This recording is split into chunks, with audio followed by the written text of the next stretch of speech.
பரிசுநாமத்திற்கு ஸ்தோத்திரம் உண்டாவதாக. இந்த ஜீவவார்த்தை நிகழ்ச்சியை கேட்டுக் கொண்டிருக்கும் அனைவரையும் கர்த்தருடைய பரிசுநாமத்தை நான் வாழ்த்துகிறேன், ஆசீர்வதிக்கிறேன்.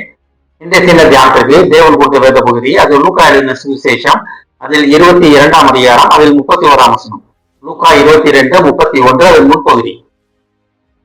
நானும் உன் விசுவாசம் ஒழிந்து போகாதபடி உனக்காக வேண்டிக் கொண்டேன்.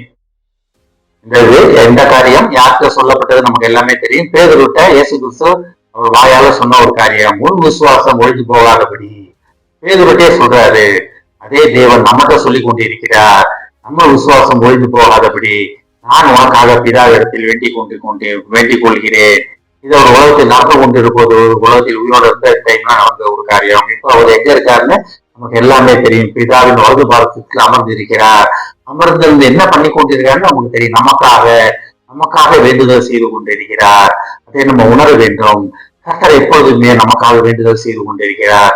நான் ஏதோ தப்பு பண்ணிட்டான், மனுஷி ஏற்கீங்க ஆண்டவரே, என்னோட பிள்ளை, உங்களுடைய பிள்ளை அப்படின்னு நமக்காக பரிந்து பேசுகிறவர்களாக காணப்படுகிறார். இது முந்தின வசனம் ரொம்ப அழகா சொல்லுது. சாத்தான் உன்னை சொலவுல போட்டு இது பண்றது போல நான் அவனை பண்ண போறேன்னு சொன்னது போது, நான் உன் விசுவாசம் ஒழிந்து போக கூடாதுக்காக உனக்காக என் பிதாவிடத்தில் வேண்டிக் கொண்டேன் அப்படின்றாரு.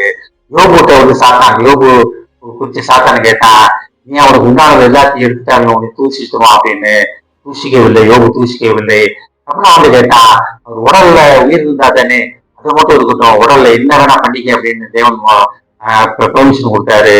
அவனா உயிரை மட்டும் ஒரு துற்றாது அப்படின்னு. அதேதான் நடந்துச்சு. ஆனாலும் யோபு கடைசி வரைக்கும் பின்வாங்கவில்லை. அதே போலதான் நம்மளும் நிற்பதற்காக நமக்காக வேண்டிக் கொண்டிருக்கிறார். இந்த போராட்டம் பிரச்சனைகள் அனைத்தும் ரொம்ப கொஞ்ச கால போராட்டம் தான். ஆனா நித்தியமான ஒரு பேரின்பம் நமக்கு உண்டு. பரலோக வாழ்க்கையை மட்டும் சொல்லல, இங்கேயே சொல்றேன். நம்ம தேவனுக்கு உறுதியாக நிற்கும் பொழுது, தேவன் நமக்காக போராடி கொண்டிருப்பதை உணர்ந்து கொள்ளும் பொழுது, உலகத்திலே நம்ம பரலோகத்தின் வாழ்க்கையை வாழ போகிறோம். பரலோகத்தின் சமாதான சந்தோஷங்களை நம்ம இந்த பிறவிலே, இந்த வாழ்க்கையிலே நம்ம அனுபவிக்க போகிறோம். அதனால்தான் தேவன் நம்மளை அழைத்து கொண்டே இருக்கிறார். கேட்கிறதுக்கு காது உள்ளவன் கேட்க கடவன் அப்படின்னா இதைத்தான் தேவன் சொல்லி கொண்டே இருக்கிறார். நான் உங்களை ஆசீர்வதிப்பேன். இஸ்ரவேலை ஆசீர்வதிப்பதே கர்த்தருக்கு பிரியம் அப்படின்னா, நம்மளை ஆசீர்வதிப்பதுதான் தேவனுக்கு பிரியம். நம்ம போராடி கொண்டே இருப்பது நமக்கு தேவனுக்கு பிரியம் இல்ல. போராடி கொண்டே இருந்தா ஒரு நாட்டுல என்ன சொல்லுவோம், என்னப்பா எவ்வளவு பிரச்சனை, யோபு போல நம்ம நிக்க முடியுமா? 6 மாசம் போராடினா, நம்ம 6 நாள் போராட்டத்தையே நம்மளால தாங்க முடியல, 2 நாள் தலைவலியை தாங்க முடியல, ஏன் தேவனை சோதிக்கிறார் அப்படின்றோம். ஒரு சின்ன பிரச்சனைனா என்ன ஆண்டவரே அப்படின்றோம். ஆனா நம்ம நிலைத்து நிற்பதற்காக தேவன் நமக்கு பலன் கொடுத்திருக்கிறார். நிலைத்து நிற்பதற்காக பலன் கொடுத்திருக்கிறார். அப்ப இந்த போராட்டம் நம்ம கொஞ்ச நாள் தான் தேவனத்தை நிலைத்து நிற்கும் பொழுது நமக்கு இறுதி வெற்றி கர்த்தருடையது.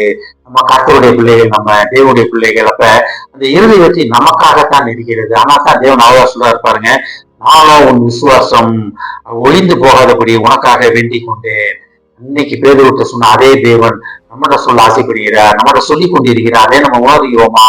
நம்ம விசுவாசம் ஒழிந்து போகாதபடி. நம்ம சுயமாலாம் முடியாதுங்க, ஒண்ணுமே முடியாதுங்க. நினைக்கிறோம் நான் ரொம்ப பரிசுத்தவான், நாம ரொம்ப பெர்ஃபெக்ட், நான் என்ன கரெக்டா செய்வேன் அப்படின்னு நினைச்சிட்டு இருக்கோமா? இன்னைக்கு அந்த சிந்தனை தூக்கி போட்டுருங்க. கர்த்தரை ஒருவரே நம்ம சரிப்படுத்த முடியும். கர்த்தரை ஒருவரே நம்ம நல்வழிப்படுத்த முடியும். நம்ம பெர்ஃபெக்ஷன் நம்ம எல்லாமே கர்த்தரத்தில் வருகிறது. அதை உணர வேண்டும். நம்ம அதனால்தான் கர்த்தர் நமக்காக வேண்டிக் கொண்டிருக்கிறார். நமக்காக வேண்டிக் கொண்டிருக்கிற தேவனை மகிமைப்படுத்துவோம். ஆமே.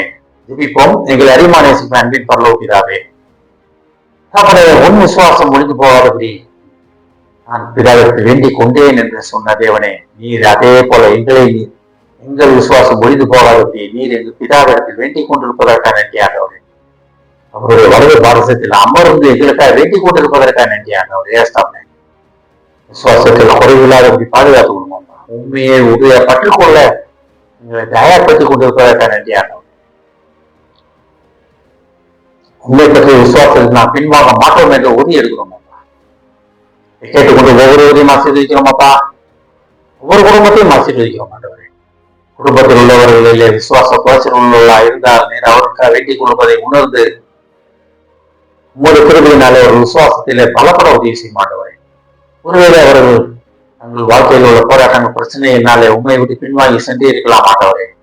ஆனாலும் நீர் அவர்களுக்காக வேண்டிக் கொண்டிருப்பதை உணர்ந்து மறுபடியும் உறுதியாக உண்மை பற்றுக்கொள்ள நீர் அழைப்பதற்காக நன்றி. குடும்பத்தில் ஒவ்வொருவரையும் ஆசீர்வதிக்கிறோம் அப்பா. இயேசுவின் மூலமா கேட்கிறேன் நல்ல பிதாவே, ஆமென். கர்த்தர் உங்களை ஆசீர்வதிப்பாராக.